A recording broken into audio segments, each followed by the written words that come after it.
Iš pranašo Jonos knygos. Viešpaties žodis pasigirdo Jonai antrą kartą. Kelkis ir vyk į Ninivę, į didįjį miestą ir skelbk jam bausmę, kurią aš tau pasakysiu. Jona pasikėlė ir klausydamas viešpaties žodžio nuvyko Ninivėn. Ninivė Dievo akimis buvo didelis miestas.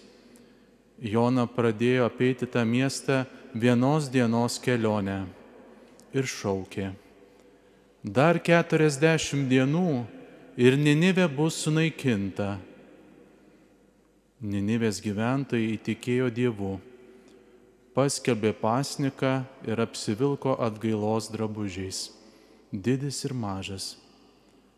Pasiekus šiai žiniai Ninivės karalių, tasai pakilo nuo sosto, nusimetė karaliaus apsiaustą, apsivilko atgailos drabužiu ir sėdo į pelenus. Jis liepė paskelbti Ninivėje tokį karaliaus ir jojo didikų potvarkį. Ten nieko nevalgo žmonės, ten nieko neėda galvijai, stambieji ir smulkieji, tie jie nesigano ir negeria vandens, tegul jie apsivelka atgailos drabužiais, žmonės ir galvijai, tegul jie smarkiai šaukiasi viešpaties, kiekvienas tegul nusigręžia nuo piktojo kelio ir nuo neteisybės, kuria ranka susitepęs. Kas žino, gal Dievas ir persigalvos, pasigailės, galbūt atsileis jam degantis pyktis ir mes nepražūsime. Ir Dievas pamatė jų darbus, kad jie nusisuko nuo piktojo kelio. Todėl pagailėjo Dievas daryti tą blogį, kurio jiems buvo grasinęs, ir jo nepadarė. Tai Dievo žodis.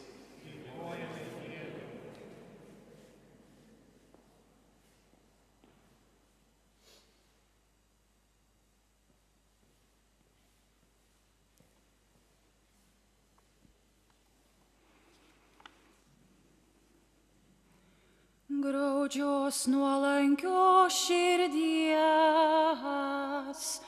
neatstumsi, o Dieve. Graudžios nuolankios širdies neatstumsi, o Dieve. Pasigailėk manęs, Dieve, tu didžiai gailestingas, gerumas tavo beribis, naikinki mano kaltybę, grynai nuplauk mano dėmę, numaskok mano kaltę. Graudžios nuolankios širdies neatstumsi, o Dieve. Sutverk širdį man tyrą, o Dieve, many nepalaužiamą dvasią atnaujink, vai neatstumki manęs nuo savojo veido, prarast tavo šventąją dvasią neleiski. Graudžios nuolankios širdies neatstumsi, o Dieve. Juk džiaugsmą tau daro nukos, jei deginčiau auką tu nepriimtum.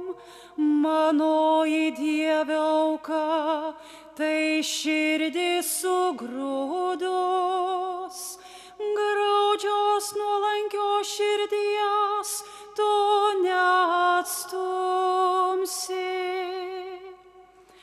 Graudžios nuolankios širdies neatstumsi, o Dieve.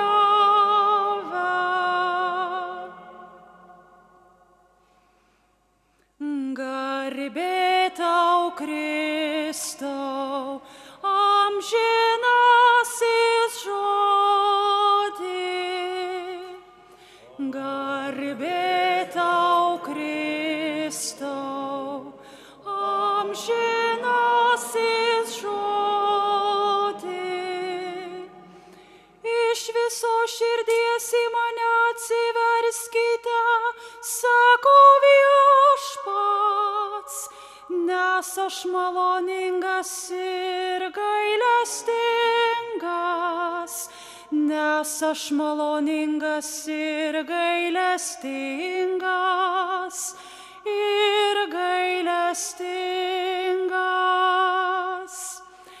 Garbė tau, Kristau, amžinasis žodį.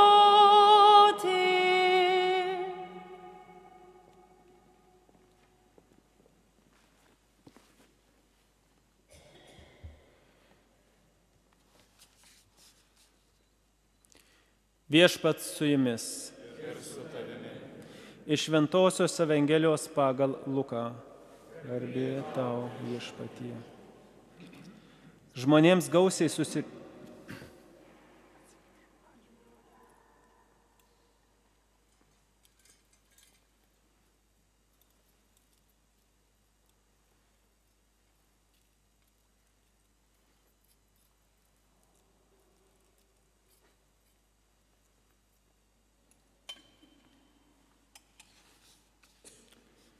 Žmonėms gausiai susirinkus, Jėzus pradėjo kalbėti. Ši karta yra bloga karta. Jie reikalauja ženklo, tačiau jai nebus duota jokio kito ženklo, kaip tik Jonos ženklas. Kaip Jona buvo ženklas Nineviečiams, taip žmogaus sūnus bus šitai kartai. Pietų šalies karalienė teismo dieną prisikels drauge su šios kartos žmonėmis ir juos pasmerks, nes ji atkeliavo nuo žemės pakraščių pasiklausyti Saliamono išminties, o štai čia daugiau negu Saliamonas. Ninivės gyventojai stos teisme drauge su šia karta ir ją pasmerks, nes jie atsivertė išgirdę Jonos pamokslus, o štai čia daugiau negu Jona.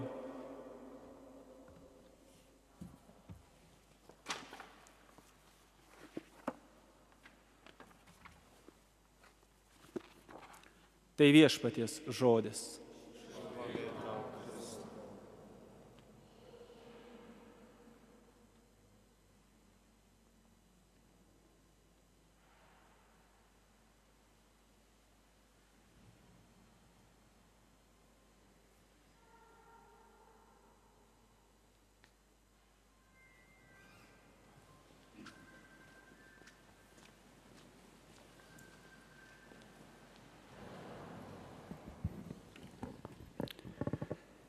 Mėly Kristaus broliai ir seserys, štai Evangelijoje bent kelis kartus nuaidėjo žodis ženklas.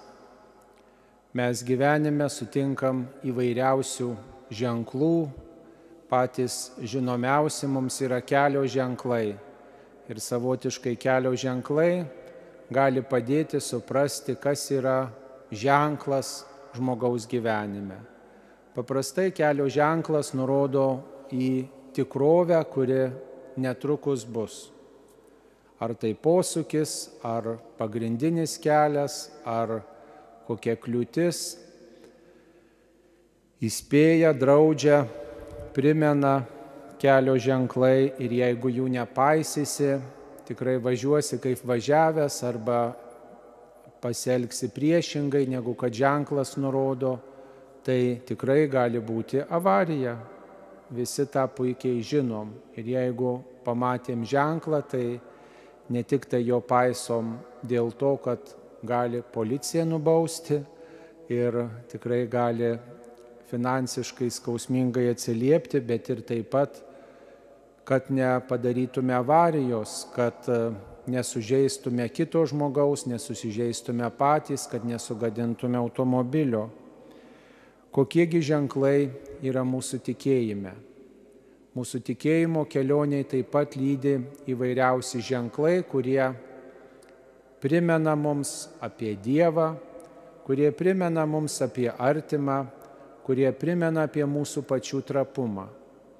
Štai mes kunigai dažnai dalyvaujame laidotuvėse, palydėdami žmonės ir yra didelis pavojus apsiprasti su laidotuvėm. Ai, čia kito žmogaus skausmas, čia kito žmogaus drama, nes palydė kitą žmogų, ne mano artimą, ne mano pažįstamą, čia kažkas kitas numirė. Bet kartais tenka laidoti ir jaunesnį žmogų arba tokių pat metų kaip ir pats esi ir tada susimastai, žmogau, jau jis šaukštą padėjo. Tai priminimas ir man, kad ir aš vieną dieną šitaip iškeliausiu. Ar tikrai esu pasiruošęs, ar bus tų, kurie mane su tikėjimu ir malda palydės, kurie patarnaus man prieš mirtį. Ar tikrai štai gavęs šitą laidotuvių ženklą pasiruošiu. Ir aš paprastai per laidotuvės, kai laido tekdavo kažkokį kitą žmogų, ne mano giminaitį, o ir giminaitį, tai visada sakau, mums susirinkusiems šios laidotuvės irgi yra ženklas. Priminimas mums visiems, kad gyvenimas yra trapus. Nežinau, ar jūs tai perskaitot laidotuvių ženklą, bet kokių laidotuvių, kuriuose dalyvaujate, kad gyvenimas yra trapus, kad reikia bet kada būti pasiruošus iškeliauti, nes nežinai žmogus nei dienos, nei valandos. Taip pat kaip praeinam pro bažnyčią, nesvarbu, kokia ji bebūtų, kur ji bebūtų, praeinam, pravažiuojam, ji taip pat yra ženklas. Bažnyčios kryžius, bažnyčios pastatas, taip pastatytas, kad rodytų į Dievą. Net kažkas iš dvasios tėvų yra pasakęs, kad kryžius tai yra rodyklė į dangų, pas Viešpatį. Jeigu kryžių pagarbinsi, jeigu tikrai priimsi su tikėjimu šitą ženklą, tai nueisi teisinga kryptim, pas Viešpatį, į amžinybę, į dangaus karalystę. Ir jeigu ignoruosi šitą ženklą, kryžiaus ženklą, bažnyčios ženklą, bažnyčios kaip pastato, bažnyčios kaip bendruomenė ženklą, tikrai rizikuoji smarkiai pražūti. Ir pats didžiausias turbūt mūsų gyvenimo ženklas yra Jėzus Kristus. Štai Jėzus apie save pasakė, žmogaus sūnus bus ženklas šitai kartai. Tai ne tik tai kartai, kaip gyveno Jėzus, ne tik tai tiems, kurie jo klausė. Kiekvienai žmonių kartai ir mūsų kartai Jėzus yra ypatingas ženklas. Apie tai, kad Dievas atsiliepia meilę ir gailestingumu į mūsų nuodėmes. Štai ateinam bažnyčioj ir čia katedroje matom labai išraiškingą kryžių ir ant jo nukryžiuoto Kristaus figūrėlė. Tai mums priminimas, kur Viešpatį nuvedė jo meilė ir kur nuveda mūsų nuodėmės. Jeigu mes tikrai nepriimsim šitos Dievo meilės, tai laukia skausmas, kančia, liūdesys, tuštuma. Ir jeigu priimam su tikėjimu šitą ženklą, priimam su tikėjimu bet kokią mūsų nuodėmę, priimam, kad Dievas ateina mūsų ieškoti, Jisai numiršta už mus, už kiekvieną mūsų nuodėmę numiršta ant kryžiaus. Tuomet šitą ženklą tinkamai perskaitom. Deganti lempelė prie altoriaus taip pat yra ženklas, kad Viešpats mūsų laukia. mišiose, bet kada kitu laiku, Viešpats laukia mūsų dėmesio, mūsų širdies, mūsų apsisprendimo, mūsų pasirinkimo. Viešpats laukia, kad skirtume jam savo laiką, kad pabūtume su juo, kad jo klausytume, kad persimtume jo mintim, kad keistume savo gyvenimą. Ypač per gavėnią dažnai skambanti žodis atsiverskite, atsivertimas. Viešpats budina ir budina mus per kiekvienų metų gavėnią, o ir kitais būdais budina, kad mes susimastytume apie savo trapumą, apie savo paklydimus ir stengtumės kilti iš jų, pripažinti kaltę, pripažinti savo nuodėmę ir priimti gailestingą Dievo meilę. Tai reiškia keisti savo gyvenimo kryptį. Reiškia pasirinkti teisingai, pasirinkti tėvynę, iš kurios išėjom ir į kurią keliaujam. Ir tai yra išminties kelias. Pasakyti Dievui taip. Ne tik tai vieną kartą, kad taip tikiu, bet ir savo širdį, savo pasirinkimuose visuose, savo apsisprendimuose pasirinkti Dievą. Pasirinkti jo žinią, jo mokymą ir savo pritaikyti. Ten, kur galiu pasitaisyti, taip aš Dievui atsiliepiu savo kasdienybėje. Nesvarbu, kad gal niekas ir nemato, nepastebi, bet kiek į tai įdedu pastangų, kiek stengiuosi būti kitoks, toks, kokį Viešpats nori matyti. Tegul šis gavėnios laikas iš tiesų būna mūsų gyvenime ne šiaip savo. Štai susirinkom į šventąsias mišias ir tegul šitas laikas tikrai būna unikali proga mums perskaityti duotus Dievo ženklus mano gyvenimo istorijoje. Kaip Viešpats kiekvieną iš mūsų kalbina ir ką kviečia. Kaip aš galiu Dievui kuo geriau atsiliepti. Jeigu atsakysiu šitus klausimus, tikrai būsiu neblogai pasiruošusi Kristaus prisikėlimo įvykiui, naujai pradžiai, gyvenimui be pabaigos, kurį Viešpats dovanoja per savo mirtį ir prisikėlimą. Duok Viešpatie mums atvirą, nuolankę, pasitikinčią širdį, kuri ateina pas tave ir visą tau ištiesia, kad tu neatstumtum, o perkeistum, pripildytum ir padėtum gyventi pagal tavo kryptį. Amen.